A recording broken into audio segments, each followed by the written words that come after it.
아베 신조 일본 총리가 오는 29일 미 의회 합동연설을 앞두고 58년 전 총리였던 외할아버지의 미 의회 연설 내용을 공부하고 있는 것으로 전해졌습니다.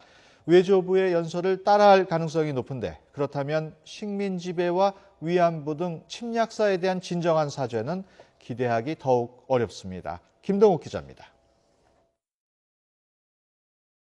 아베 일본 총리의 외할아버지이자 아베 스스로 정신적 지주로 삼는 기시 노부스케. 태평양 전쟁 A급 전범 용의자에서 기사회생에 총리에 오른 기시는 냉전 시기인 1957년 6월 미국 상원과 하원에서 각각 연설합니다. 기시는 먼저 종전 후 경제 혼란 회복을 미국이 도와줘 감사한다며 고개를 숙였습니다. 이어 일본은 특히 국제 공산주의에 도전을 받고 있는 아시아에서 효과적인 역할을 할 수 있다고 굳게 믿는다고 강조했습니다.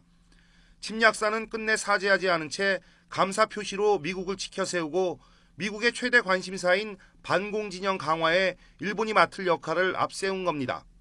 요미우리 신문은 아베 총리가 기시 전 총리의 연설을 참고해 원고를 다듬고 연설 음성 기록을 집무실에서 듣고 있다고 보도했습니다.